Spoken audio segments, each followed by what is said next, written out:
The morning began like countless others, quiet and unnoticed, a kind of morning that seemed destined to slip away without leaving a mark on the world. The sun rose steadily above the clustered rooftops, pouring a soft golden light across the city. Its rays danced across windows, buses rattled through the streets, and people hurried along the sidewalks with briefcases in hand or children tugging at their sleeves. For most, it was simply another day to earn a living, chase after deadlines, or rush through routines. But for David, the morning was different, though he did not know it yet. David was a man who carried the weight of years on his shoulders despite being only in his early 30s. A poor single father, his life had been carved by hardship. His overalls were stained with grease, his hands rough with calluses that told the story of countless repairs on broken-down cars. He worked at a failing garage that smelled of burnt oil and rusted metal, a place where time moved slowly but bills arrived quickly. His co-workers sometimes mocked him for always staying late, for never taking a day off, but David had little choice. Life had not been kind. Years ago he had once dreamed of a different path. As a boy, he devoured books about machines and engineering, sketching designs in the margins of old notebooks. He believed he would one day build something meaningful, perhaps even open his own workshop. Those dreams had felt so close when he married the love of his life. But fate can be cruel, and tragedy arrived without warning. His wife passed away suddenly, leaving him with nothing but unpaid bills and a little girl who had just turned 5. From that day his world narrowed into one purpose: survival. Not for himself, but for his daughter Lily. Lily was his reason to get up every morning. She had her mother's eyes, bright, innocent, and full of unshakable love. When she smiled, David often felt as though she was saving him, even though he was supposed to be the protector. Their apartment was small, the wallpaper peeling, the furniture borrowed from friends, but Lily made it feel alive. She drew crayon pictures of their home, the two of them holding hands in front of a crooked window, and proudly taped them on the wall. To David, those crooked little drawings were treasures greater than gold. That morning, David left Lily at daycare with a kiss on her forehead and a reminder to be good. He headed back to the garage, the weight of bills gnawing at his mind. The landlord had already knocked twice about the rent, and his daughter's shoes were wearing thin. He told himself that if he could work a few more hours, maybe they could manage another month. As the day stretched on, he scrubbed grease from his arms and wiped sweat from his brow. By lunchtime, his stomach growled from hunger, but there was no time for a meal. He stepped outside, hoping to breathe a little fresh air, unaware that fate was about to rewrite his story. From the corner of the street, a sound shattered the calm: the screech of tires, a horn blaring in panic, and then a deafening crash. David's head whipped around. At the intersection nearby, chaos unfolded. A sleek black car had slammed violently into a lamppost, smoke curling upward from its crumpled hood. The metallic groan of the wreck hung in the air, followed by silence, until a scream pierced the stillness. Instinct overtook thought. Without hesitation, David sprinted across the street, his boots pounding against the pavement. Bystanders gathered at the edges, frozen in shock, some lifting their phones to record, but no one dared to move closer. David didn't pause to calculate risks. He only saw one thing. Inside the shattered car, a woman in a red dress slumped over the wheel, motionless, her forehead bleeding. The glass glittered with sharp edges, the twisted metal frame pressed tightly around her. David's heart pounded as he gripped the door handle, pulling with all his strength. It refused to budge.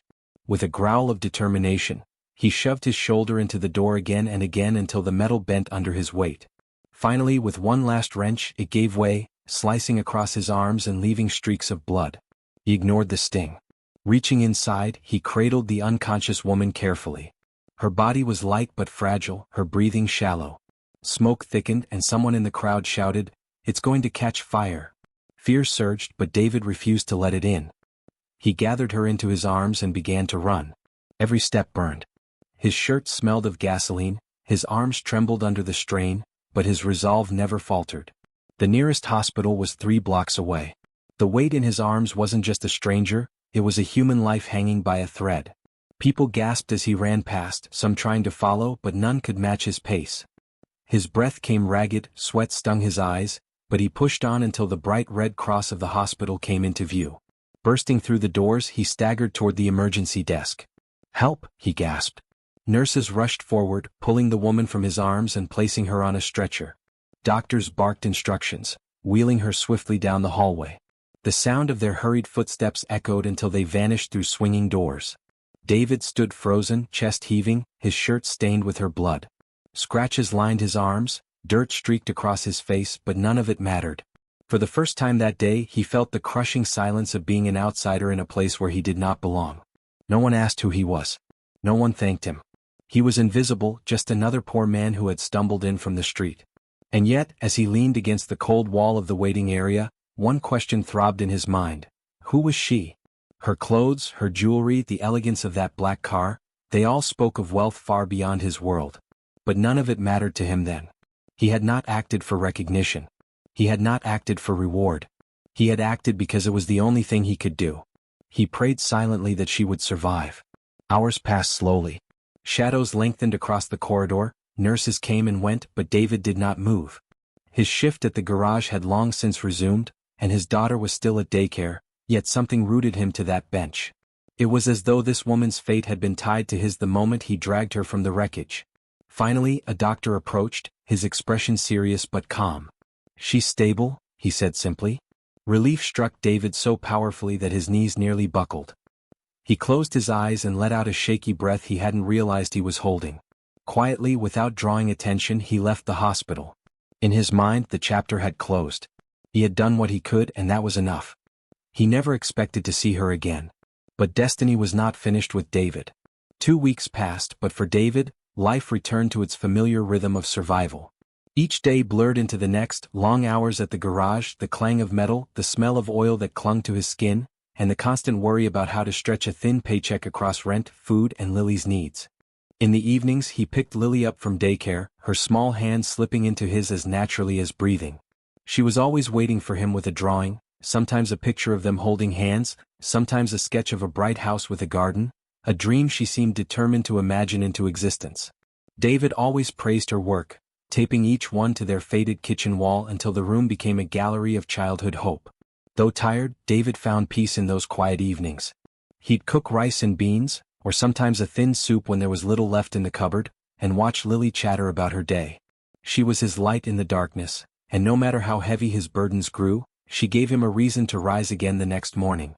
Yet in the quiet of night, when Lily had fallen asleep and the city hummed beyond their cracked window, David's mind often wandered back to that day at the intersection. He remembered the crash, the blood on his arms, the desperate run through the streets. Most vividly he remembered her face, pale, fragile, framed by dark hair and a crimson dress. He had saved her life, and though he didn't even know her name, a part of him hoped she had survived not just physically, but fully, that she had someone waiting for her the way Lily waited for him. Still, he never expected to hear from her. People like her lived in worlds far removed from his own.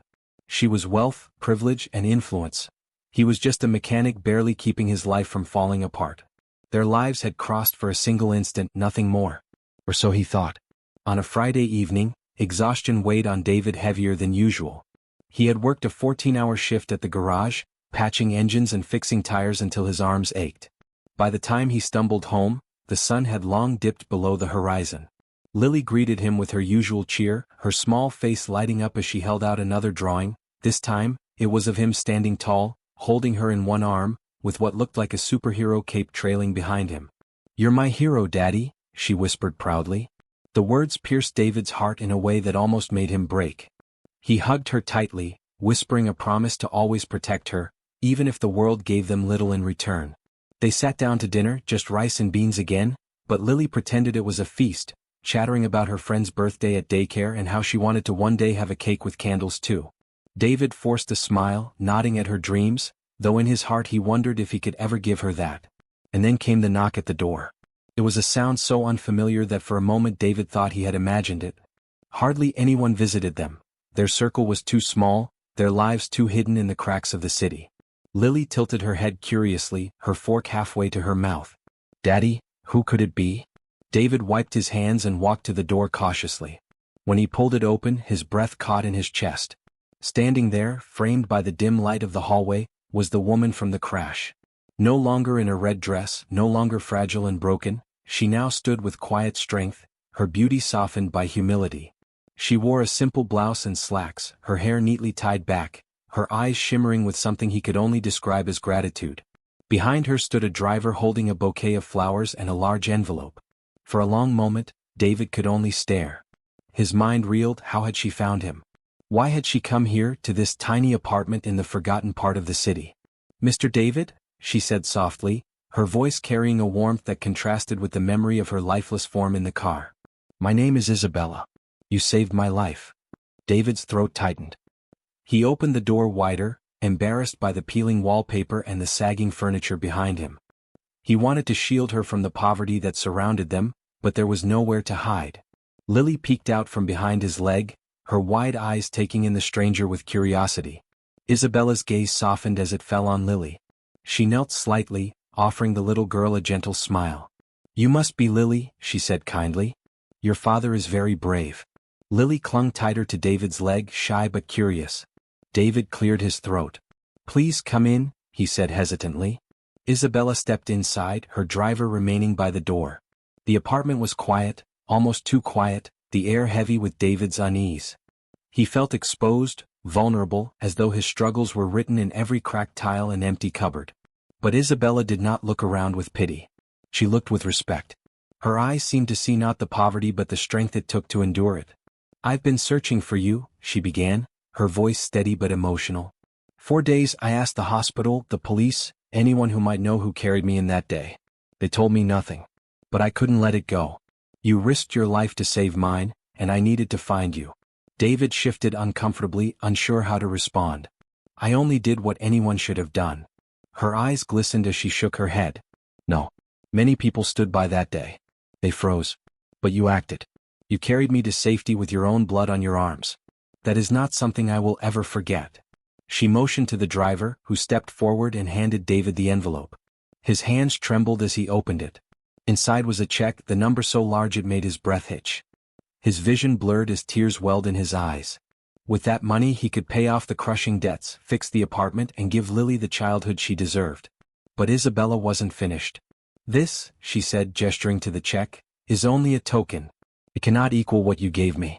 But more than money, I want to give you my respect and my friendship. You reminded me that life is fragile and precious. All the wealth in the world meant nothing when I lay broken on that street. It was you, a stranger, who gave me another chance to live." For a moment, David could not speak. He glanced at Lily, who clutched his leg, and looked up at Isabella with innocent trust. His voice finally cracked. "Thank you, but you don't owe me anything." Isabella smiled faintly. "Perhaps not. But kindness deserves to be honored. And I intend to honor it." Something stirred in her expression as she glanced again at Lily. A flicker of longing, of loneliness unspoken. David noticed it but did not understand it yet. What he did know was that this woman, who lived in a world so far beyond his, had stepped into his humble home and looked at him not as a poor mechanic, but as a man who mattered. And in that moment, something within David shifted too. After Isabella's first visit, life in David's small apartment began to change in ways he never expected. He had thought she would come once, hand him the envelope, and disappear back into her world of wealth and influence. But Isabella was not the kind of woman to let gratitude fade into formality. She returned again and again. At first, David felt uneasy. He wasn't used to people of her kind showing interest in him or his life. She was a millionaire, elegant even when dressed simply, accustomed to luxury and comfort. He was a man scraping through each day, worried about overdue rent and school fees. Yet each time Isabella visited, she came not with airs of superiority, but with humility, as though she was seeking something far greater than money could buy. She brought small gifts for Lily, a box of crayons, a storybook, a little backpack with cartoon characters stitched on the front. Lily's eyes lit up at each present, her laughter echoing through the apartment, a sound that had been too rare since her mother's passing. Isabella would sit with her, helping her draw, asking about her day at daycare, and laughing at her innocent jokes. For David, watching them together stirred conflicting emotions. He was grateful, yes, but also cautious. He wondered what this woman truly wanted. Why would a millionaire businesswoman spend her afternoons in a shabby apartment with a mechanic and his child? What could she possibly find here that her world didn't already offer? The answer began to reveal itself one evening when Isabella stayed longer than usual. Lily had fallen asleep on the couch, her head resting on Isabella's lap. The room was dim, lit only by the faint glow of a lamp. Isabella stroked the little girl's hair gently, her expression soft, almost wistful. "You're very lucky, David," she said quietly. David, sitting across the room, raised his eyebrows. "Lucky?" He almost laughed at the word. I work 14-hour shifts, I can barely pay the bills, and half the time I don't know if I can keep a roof over our heads. I wouldn't call that lucky. Isabella shook her head, her gaze still on Lily. You don't see it. But I do. You have love in this home. You have a daughter who adores you, who sees you as her hero. That is something I never had. My parents were too busy with their empire, their wealth, their image. I grew up surrounded by marble walls and chandeliers, but I never once felt the warmth that fills this room. David fell silent, the weight of her confession settling between them. For the first time he saw her not as the untouchable woman from the black car, but as someone broken in her own way. Loneliness, he realized, could be as suffocating as poverty. Over the following days, Isabella's visits became more frequent. She joined them for simple dinners, rice, beans, or the occasional stew, and never complained. In fact, she seemed to savor the simplicity, often remarking how much better the food tasted than the expensive meals served in her penthouse. She laughed easily, shared stories of her travels, and listened with genuine interest when David spoke about his struggles at the garage or Lily's milestones at daycare. Slowly, David's walls began to lower. It wasn't just that Isabella was kind. It was that she respected him. She didn't see him as a charity case. She spoke to him as an equal, even seeking his advice on matters unrelated to money or business. And for the first time in years, David felt like his voice mattered. One evening, as they sat on the balcony of the apartment, the same balcony with peeling paint and rusted railing, Isabella turned to him and said, "You know, David, your story has reached the newspapers." David blinked in surprise. "What story?" "The story of the poor single dad who saved a millionaire. People are writing about it, sharing it. You've inspired many, though I imagine you don't even realize it." David shifted uncomfortably, staring out at the city lights. "I didn't do it for recognition." "I know," Isabella replied softly. "And that's why it matters even more." Her words lingered in his heart long after she left that night. For so long, he had felt invisible, like a man fading into the background of the city. Yet now, he realized that his act of courage had not only changed Isabella's life, but also reminded others of the power of compassion. Opportunities began to arise. Isabella introduced him to people who offered better work at more stable companies. At first, David resisted, not wanting to feel as though he owed her everything. But Isabella was careful, she never pushed, only suggested. Eventually he accepted a new job that paid enough to cover rent, food, and even a small savings for Lily's future. The change in him was subtle but profound. He walked taller, smiled more, and the exhaustion that had once clung to him began to fade. But as David's life slowly improved, something else was happening, something far deeper than financial stability. A bond was forming, fragile yet undeniable, between him and Isabella. It wasn't romantic, not at first. It was something more delicate, trust. She trusted him enough to show her vulnerabilities, and he trusted her enough to let her into the most sacred part of his life, his daughter. One Sunday afternoon, they visited a nearby park together. Lily ran ahead, chasing butterflies, her laughter filling the air. Isabella walked beside David, watching the little girl with a smile that carried both joy and longing. "She reminds me of what I missed growing up," Isabella admitted. "A father who cared, who showed up. You give her everything, David. Even when you had nothing, you gave her love." David looked at her, his expression unreadable. "Sometimes I wonder if it's enough. She deserves more than I can give." Isabella stopped walking, turning to face him. "You're wrong. What you give her is priceless. Money can buy comfort, but it cannot buy love, devotion, or sacrifice. She will grow up knowing she was cherished, and that will shape her into someone strong and kind. That is worth more than any fortune." David's throat tightened. He didn't respond, but deep inside, something shifted again. Her words healed wounds he had carried silently for years. As weeks turned into months, Isabella became more than a visitor. She became part of their lives. She attended Lily's small daycare performances, helped her with schoolwork, and sometimes even tucked her into bed when David was too exhausted from work. And Lily, in her innocent way, accepted Isabella as if she had always been there. But the city was watching too. People whispered about the millionaire spending time in the poor mechanic's apartment. Some speculated, others criticized, but neither David nor Isabella paid attention. For them, the connection they had built was stronger than gossip. Yet beneath the warmth of this newfound bond, David wrestled with doubts. Could two worlds so different truly come together? Could kindness bridge the chasm between wealth and poverty, between loss and loneliness? The answer, he suspected, was waiting just beyond the horizon. As the weeks rolled into months, the bond between David, Lily, and Isabella deepened into something none of them had expected. What began as gratitude had grown into family. Isabella, who once lived in silence behind the walls of luxury, now found herself laughing in a modest kitchen, listening to Lily's endless chatter, and sharing meals that were humble but filled with warmth. The newspapers had labeled their story, "The Millionaire and the Mechanic," but those words missed the truth. It was never about money or status. It was about two broken lives that found healing in each other's presence. Isabella had saved David from despair just as surely as he had saved her from the wreckage. One evening, as Lily proudly showed Isabella a new drawing of the three of them holding hands under a bright sun, David realized how far they had come. The cracks in the apartment walls no longer seemed to matter. What mattered was the light in his daughter's eyes, the dignity he had regained through honest work, and the quiet companionship that Isabella had brought into their lives. For Isabella, the transformation was just as profound. She had traveled the world, stayed in palaces and penthouses, but confessed one night that she had never truly felt at home until she stepped into their modest apartment. "Wealth can fill a house with furniture," she told David, "but love is what makes it a home. You and Lily gave me that." The story of David's act of bravery continued to inspire others across the city, but for him the greatest reward was not recognition, not the money, and not even the opportunities that followed. It was the reminder that kindness never goes to waste. What he gave to a stranger in a moment of desperation returned to him in ways he could never have imagined, through respect, companionship, and the rebirth of hope. Standing on that same balcony one evening with Lily's laughter echoing inside, David looked at Isabella and finally understood. Fate had not just tested him on that ordinary morning.